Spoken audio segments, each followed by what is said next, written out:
Free Spirit Academy is about the freedom to be fully yourself, beyond any trauma that may have been accumulated through our families, religions, education systems, cultural conditioning, and beyond. Our bodies hold our trauma, but they also hold our truth. My name is Randy Moss. I practice eating psychology coaching and somatic experiencing, and I'm grateful that you're here for these talks and conversations.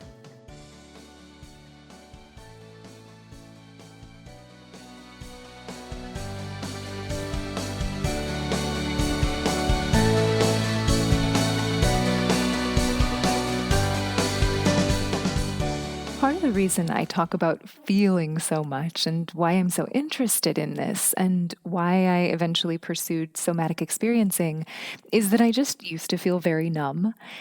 And from the outside, this was often misinterpreted as being very at peace. So growing up in a conservative Christian church, I would get comments largely from adults about how Jesus was clearly in my heart and I was just the calm in the middle of the storm and I was so pure and all of these things that I just, even then, as a very devout young person, I found it very odd because I just wasn't feeling much at all. I didn't feel much a lot of the time, and things that should have made me sad or angry or even feel a sense of awe.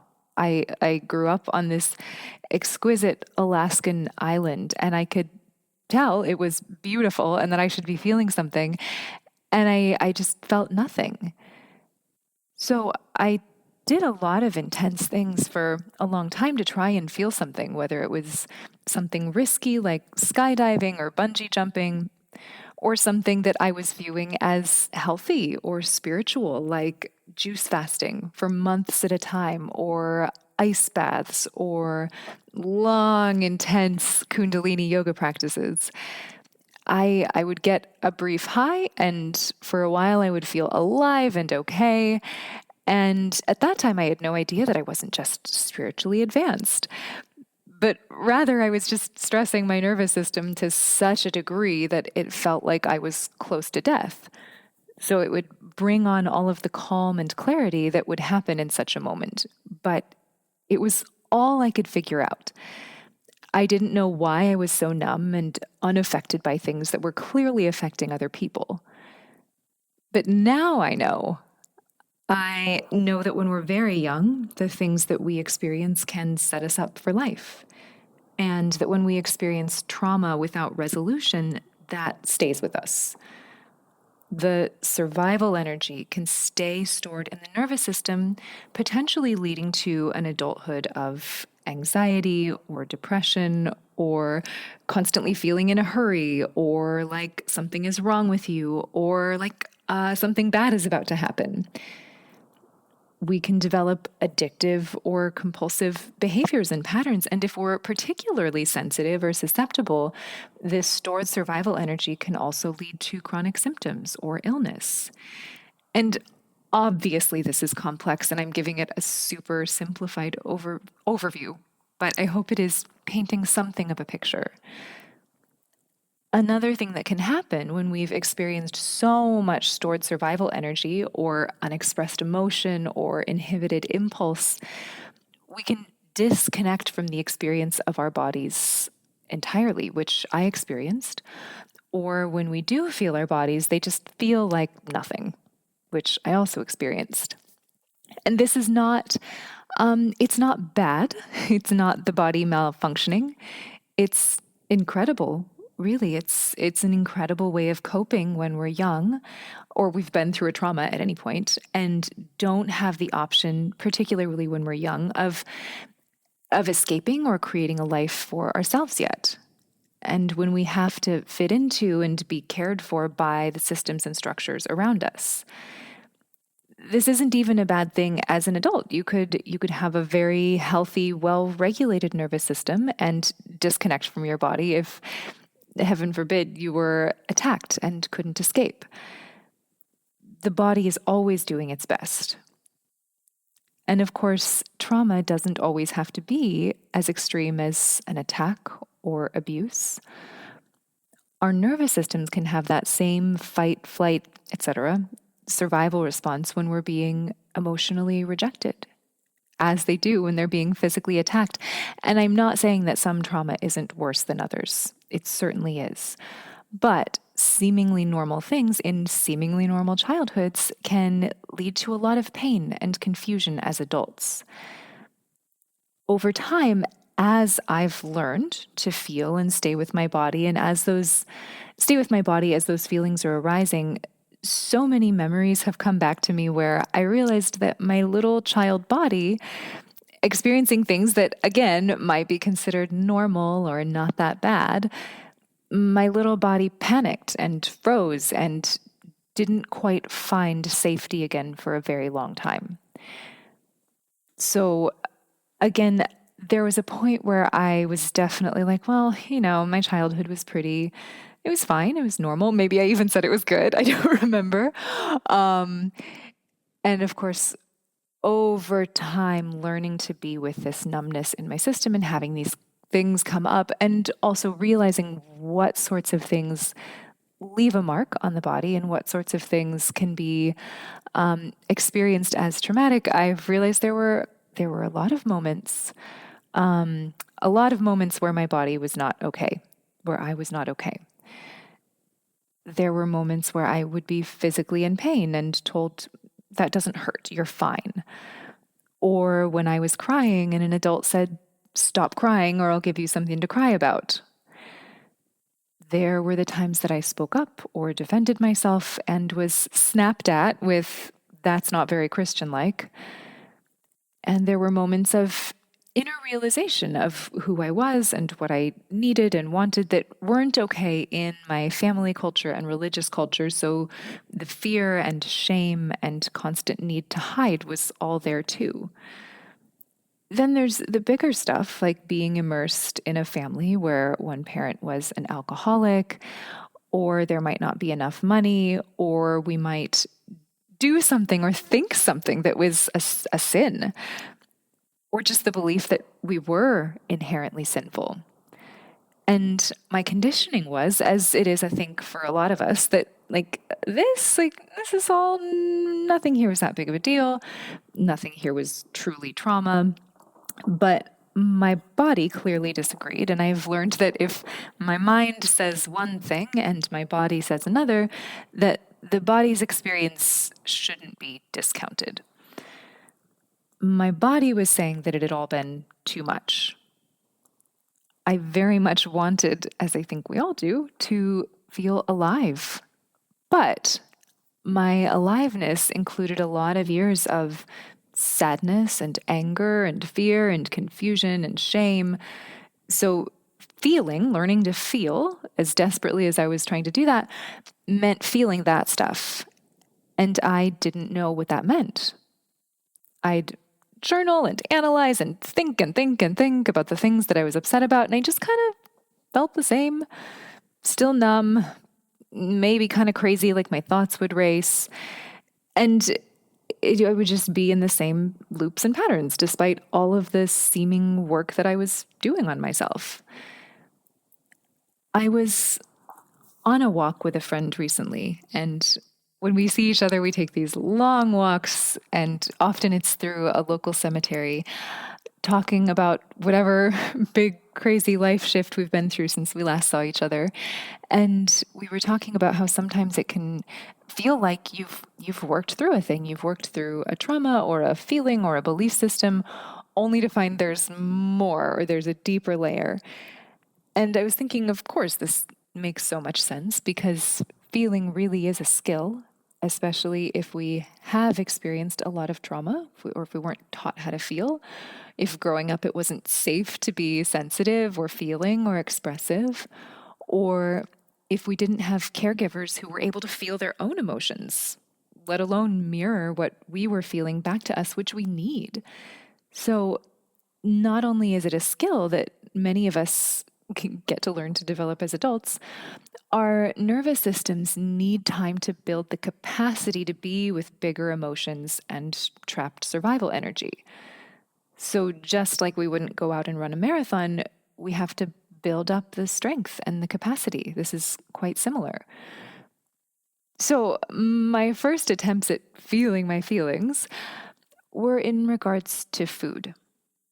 I'd had this out of control binge eating through my teens into my 20s, and I was reading books and trying to be mindful and so devastatingly upset with myself for choosing to eat my feelings instead of feel my feelings. And I could tell myself in the middle of a binge urge to pause and feel. But one, it was so overwhelming. And two, I didn't really know what that meant. And three, there was a subtle fear that if I felt my feelings, I wouldn't get to eat. And all I wanted to do in those moments was eat. Eventually, I found Kundalini yoga, and there were these sets for processing anger or processing sadness. And the teacher would say, feel your anger and let yourself feel it.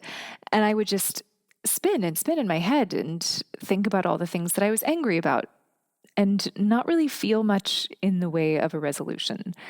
But I loved the practice and the intensity of it because there's often many points of focus. So you might have an eye gaze and a thing you're doing with your fingers and a pattern you're doing with your breath and a way that you're moving arms and a mantra. And it was so many things that it helped my my ADHD self focus enough so that I could settle and just be with myself. And that really was a blessing.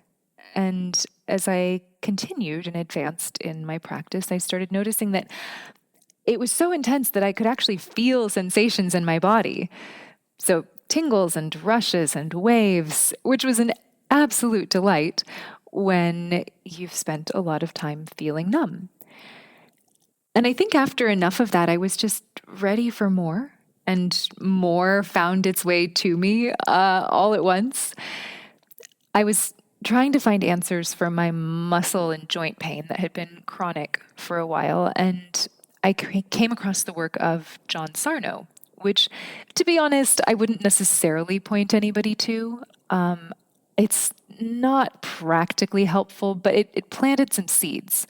So his theory was that when his patients allowed themselves to think about what they had been upset about, or what had been upsetting them unconsciously, they could start to resolve chronic pain. So, chronic pain being a symptom of repressed emotion. And it was kind of simple. A lot of just when you notice the pain in your body, think about what's making you angry or made you angry. I'm probably doing, to be honest, a terrible job of presenting John Sarno. But this is, I will say, rather than saying I'm presenting John Sarno, I will say this is what I was getting out of it at the time.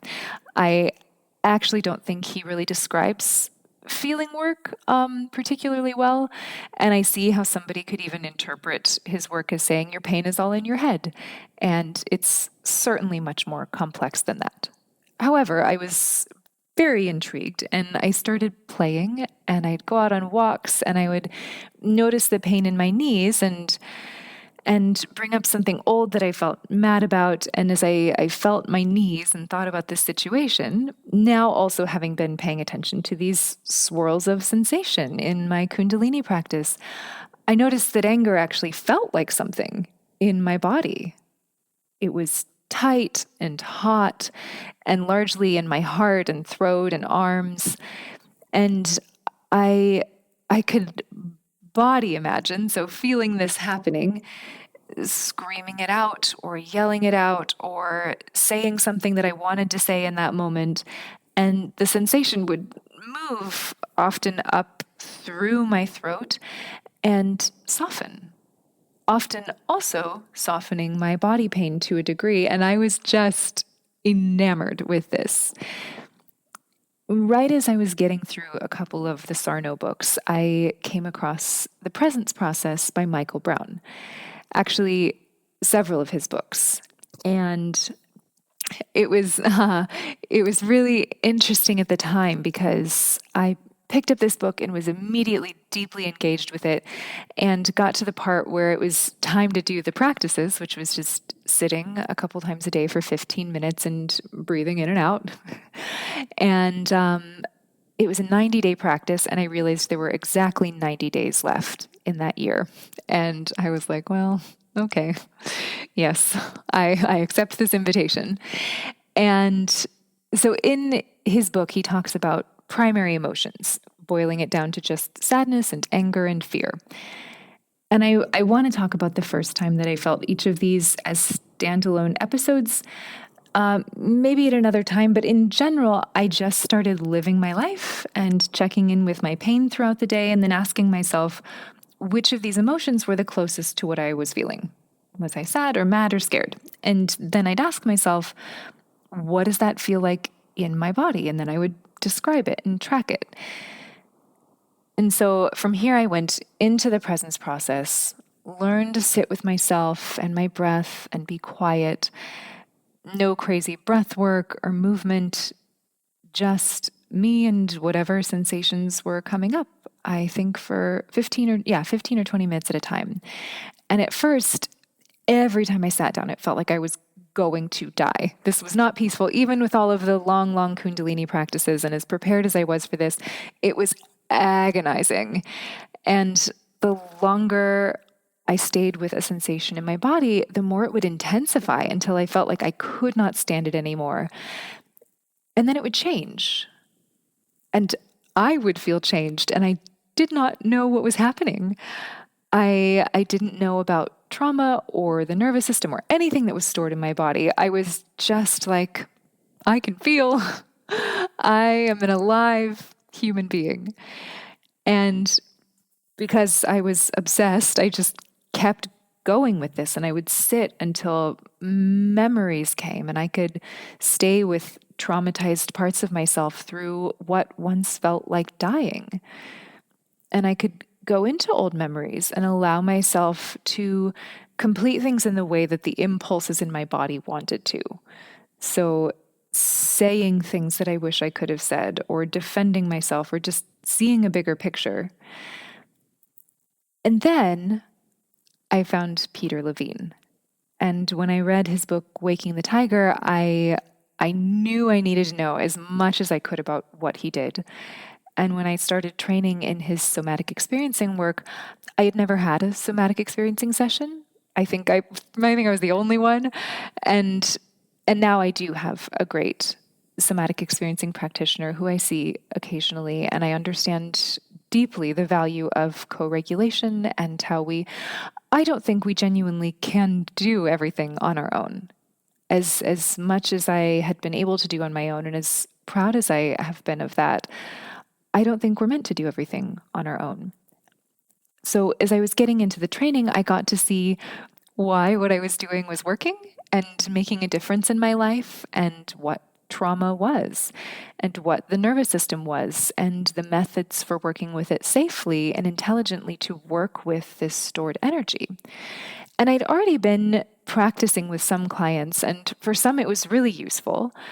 And for others, I now know that I woke up too much energy in their system, or I didn't quite know how to tell where they were or how to get them back to safety, and how to go in and out of activation to really build up that nervous system capacity.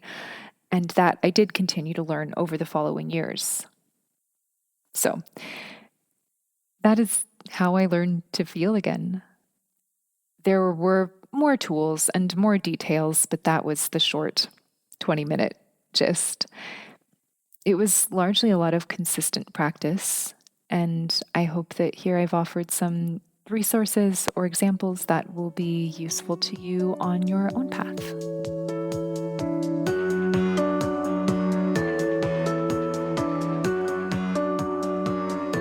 I hope you enjoyed this episode. For more updates on courses, classes, one-on-one mentorships, and more, go to randymoss.com, RANDEMOSS.com, and thank you so much for listening.